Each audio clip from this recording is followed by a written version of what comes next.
Alright, welcome back to my channel, Relapse Tackle.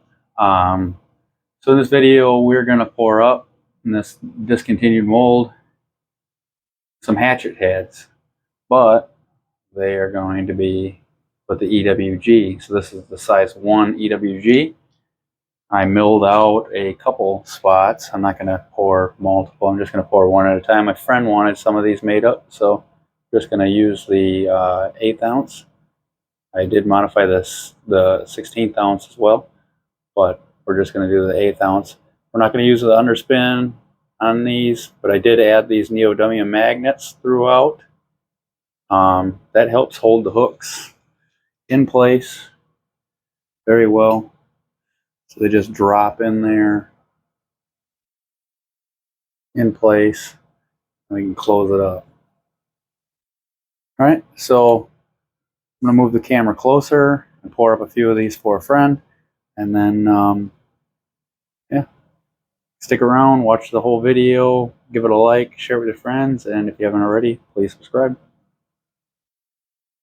Alright, so the leak pot is leaking because it's a leak pot, but I've gotten to the point where, like I said, I don't care. I just catch the drips in this. I did modify mine so it sits up a little bit taller, so I can put stuff underneath there a little bit easier. You might need a smaller tray to catch the drips. And I have also seen people where they actually cut the bottom bracket and make it so that a tray can fit underneath their leak pot so it catches all the drips. So like I said, we have that hook in there in place. So I clear the spout and then just give it a real quick shot. Cools down relatively quick. There you have it. Filled all the way.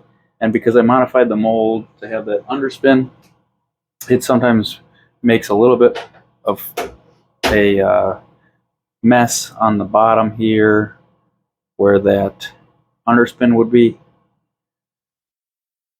But the sprues, they cut off really nice. If you can get a hold of one of these molds, I would, because they're really nice.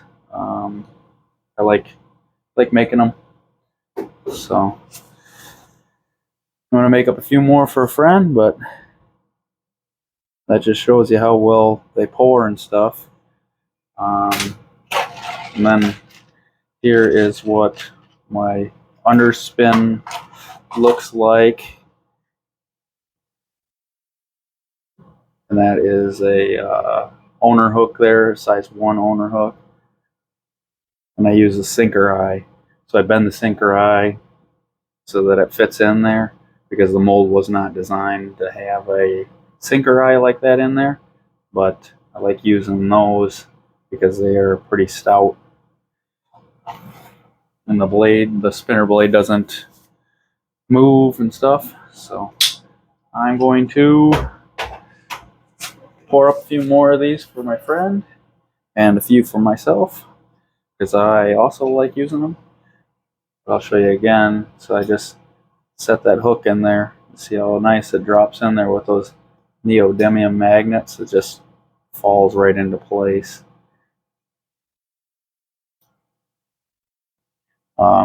Same with this one over here.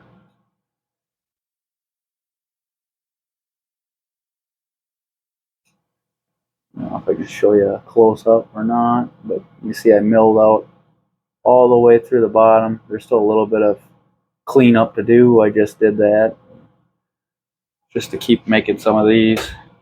And I have the other size, the 1/8 ounce milled out already. But I wanted to also be able to make up the 16th ounce. So let's see, there's a little bit of flashing where that underspin would be. No biggie. I'm just going to cut it off with my flush cutter and keep on making them. And I put it in my cup. So cut that off of there as well. See, pretty easy to do. Just nip it off and keep on rolling. And a lot of times what I'll do is I'll pour up a whole bunch of them and then cut the sprues and stuff off once the lead is fully set up. Just makes it easier for cleanup as well. Oop, got a little extra down the side there. And you can sometimes break the sprue off through the gate, but I don't like breaking them off because a lot of times it just leaves a hole in the end of them, and I would rather the jigs not have an indentation in them. Nice thing about the magnets is I just place that in there with gloves on because they just drop into place.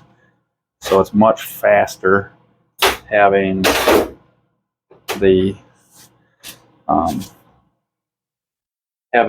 magnets. I'm going to move the camera down so you can see a little bit better here. So, and these are the hooks from Michael Burry on the custom Ned hook page. Picking them up with gloves on can be a pain, but placing them in there once the magnets are in there, it's pretty handy. I got a lot more flash in there than that, not having the underspin in there. And I could very well put underspin with this EWG, but even because a lot of times it'll pull through the water at an angle, so that underspin will still spin, but I have a feeling that it's gonna spend most of the time knocking up against the hook and stuff. So I just save the, oops, I did not get a good pour that time. So with that one, I could just take it before the lead sets up, still soft, and clip it back off, roll it off of there, throw it in my cup, drop my hook back in there, close it up, and go again. So, alright, well, I'm going to keep pouring up these jigs. Thank you all for watching. If you haven't already, like I said, please subscribe for more and share the videos with your friends. And don't forget to give it a like. Thank you all. Tight lines.